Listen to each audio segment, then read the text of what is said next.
রাধে রাধে বন্ধুরা, চিনি দিয়ে বানিয়ে দেখাবো মুরারির রেসিপি। এই মুরারি বাড়িতে বানানো যে কতটা সহজ, এই ভিডিওটি না দেখলে আপনারা বিশ্বাসই করতে পারবেন না। পুরো ভিডিওটি দেখতে থাকুন, আশা রাখছি আপনাদের অনেক ভালো লাগবে।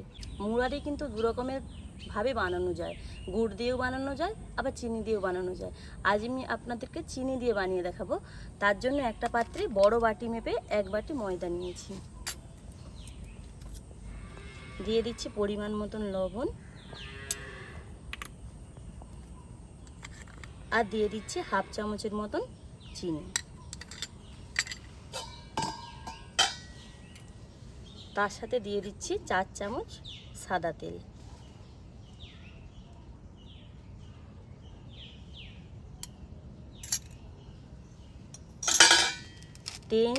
তেল, চিনি, লবণ আর ময়দাটাকে খুব ভালোভাবে মেখে নেব।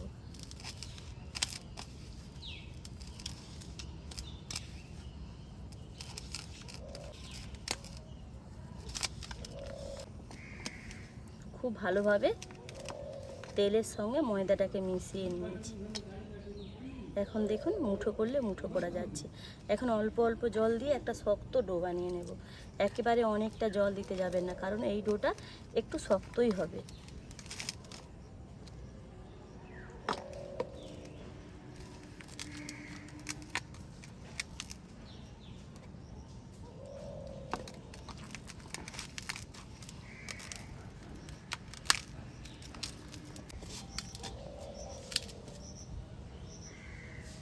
অল্প অল্প জল দিয়ে ডোটা মেখে নিয়েছি। দেখুন একটু শক্ত করেই মেখেছি। এখন ডোটাকে আমি 20 মিনিটের জন্য রেস্টে রেখে দেব। ডোটা 20 মিনিটের মতন রেস্টে রাখা হয়ে গেছে। এখন আমি আর একবার হাত দিয়ে মেখে নেব। দেখুন আগের থেকে কতটা নরম হয়ে গেছে, রেস্টে রেখেছিলাম বলে।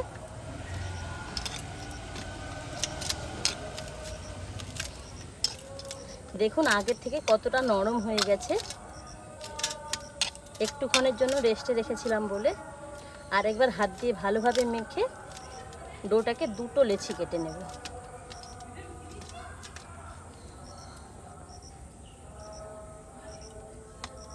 দুভাগ করে নিলাম।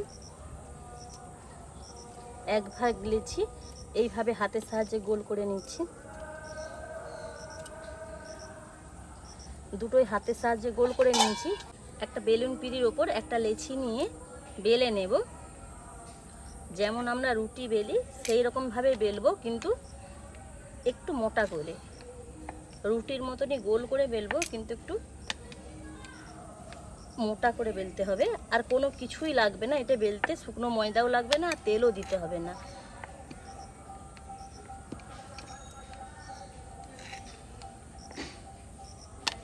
এরকম ঘুরিয়ে ঘুরিয়ে বেলে নেব।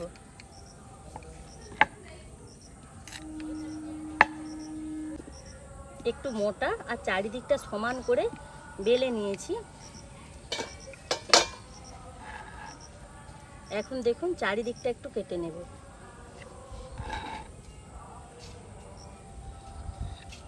সমান করে কেটে নেব।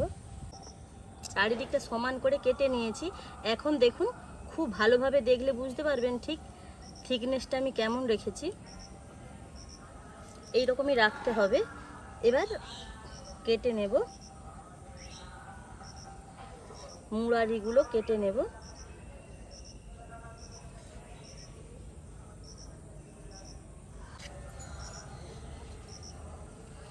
এইভাবে লম্বে কেটে তারপরে এই আর দিকে একটা কেটে নেব।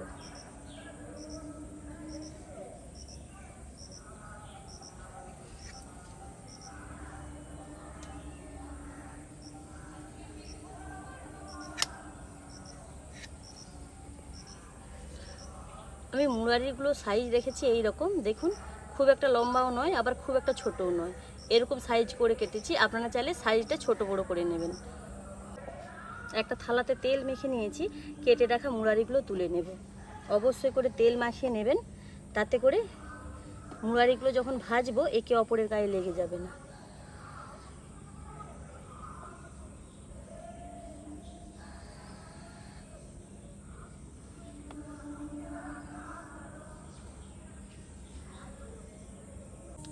আরেকটা যে ডো ছিল সেটাও একইভাবে বেলে কেটে নিচ্ছি।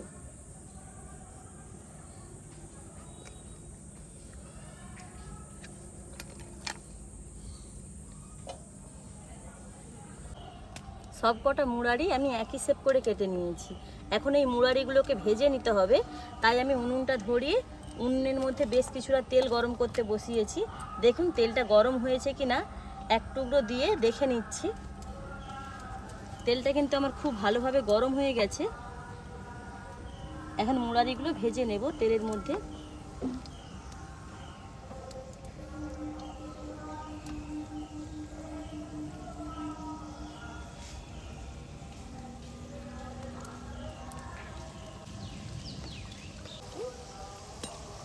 যখন মুড়ারিগুলো তেলের মধ্যে দিয়েছিলাম তেলটা খুব ভালোভাবে গরম করে দিতে হবে। এখন একদম মিডিয়াম আঁচে মুড়ারিগুলো ভেজে নিতে হবে, কারণ এখন বেশি আঁচে ভাজলে মুড়ারিগুলো কিন্তু খাওয়ার সময় খাস্তা হবে না, নরম হয়ে যাবে। মিডিয়াম আঁচে মুড়ারিগুলো এইরকম ব্রাউন কালার করে ভেজে নিয়েছি। এর থেকে বেশি লাল করব না। যদি এর থেকে বেশি লাল করে ভাজি, যখন আমরা চিনির সিরাটা বানাবো তখন এর ভেতরে কিন্তু চিনির সিরাটা ঢুকবে না, তাই এইভাবেই ভেজে নিতে হবে। তেল ঝরিয়ে একটা থালার মধ্যে তুলে নিচ্ছি। একই পদ্ধতিতে বাকিগুলো ভেজে নেব। সবকটা মুড়ারি ভেজে নেওয়ার পর কড়াটা পরিষ্কার করে নিয়েছি। এবার ওই কড়ার মধ্যে দিয়ে দিচ্ছি ছোট বাটি মেপে 1 বাটি চিনি। 1 বাটি চিনির জন্য দিয়ে দিচ্ছি হাফ বাটি জল। এখানে কিন্তু চিনির শিরাটা খুব একটা পাতলা হবে না, একদম গাঢ় চিনির শিরা হবে, তাই কম করে জলটা দিতে হবে। চিনির শিরাটা জাল দিয়ে একটু ঘন করে নিচ্ছি। এখন চিনিটা গলে গেছে, কিন্তু জাল দিয়ে চিনির শিরাটা একটু ঘন করে নিতে হবে। এই ভাগে আপনাদেরকে দেখিয়ে দিচ্ছি মুড়ারিগুলো ভাজার পর কতটা সুন্দর হয়েছে। দেখুন ভেতর বরাবর কতটা সুন্দর হয়েছে। আমি কিন্তু কোনো রকম ভাঁজ দেইনি, তাতে করেই কিন্তু কত সুন্দরভাবে ভেতর বরাবর ভাজা হয়েছে আর পাট পাট হয়েছে। মিডিয়াম আছে জাল দিয়ে দিয়ে চিনির শিরাটা এখন খুব ভালোভাবে ঘন করে নিয়েছি। এখন চিনির শিরাটা একটু চেক করে নেব। দেখুন বাটিতে কিছুটা জল নিয়েছি, তার মধ্যে কিছুটা চিনির শিরা দিয়ে দিয়েছি।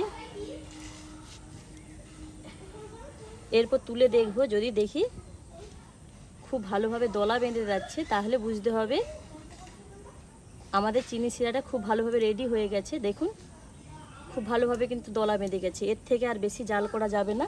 এখন আমি উনুন থেকে কড়াটা নামিয়ে নেব। উনুন থেকে কড়াটা নামিয়ে নেওয়ার পর মুড়ারিগুলো দিয়ে অনবরত নাড়াচাড়া করব।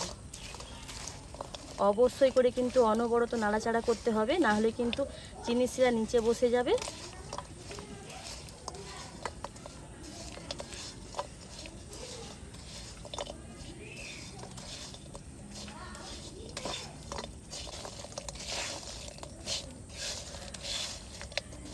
উনুন থেকে নামিয়ে কিন্তু আমি 1 মিনিটের মতন অনবরত নাড়াচাড়া করেছি, তবে হালকা হাতে। দেখুন এখন কত সুন্দরভাবে মুড়ারিগুলো চিনির শিরাটা খুব ভালোভাবে মেখে নিয়েছে। যতটা সম্ভব মুড়ারির মধ্যে চিনির শিরাটা লেগে গিয়ে বাকিটা কিন্তু নিচে ঝরে যাবে। দেখুন নিচে কতটা চিনির শিরা পড়ে রয়েছে। এখন মুড়ারিগুলো কিছুটা ঠান্ডা করে নেব। মুড়ারিগুলো খুব সুন্দরভাবে ঠান্ডা হয়ে গেছে। এখন দেখুন আমি একটা প্লেটের মধ্যে সার্ভ করছি। আওয়াজটা শুধু শুনুন বন্ধুরা, কতটা সুন্দর হয়েছে। আর গরম অবস্থায় মুড়ারিগুলো কিন্তু নরম থাকবে, ঠান্ডা হয়ে গেলে কিন্তু মুড়ারিগুলো খাস্তা হয়ে যাবে। কতটা সুন্দর হয়েছে, একদম বাজারের কেনা মুড়ারি থেকেও সুন্দর হয়েছে। একটা মুড়ারি এখন আমি আপনাদেরকে ভেঙে দেখাচ্ছি। দেখুন কতটা খাস্তা হয়েছে।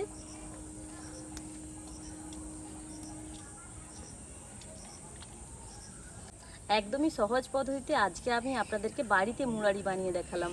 আজকের এই মুড়ারি রেসিপি আপনাদের কেমন লেগেছে কমেন্টে জানাবেন। যদি ভালো লাগে লাইক শেয়ার সাবস্ক্রাইব করে আমাদের পাশে থাকবেন। ভিডিওটি এখানেই শেষ করলাম, ফিরছে নতুন রেসিপি নিয়ে। রাধে রাধে।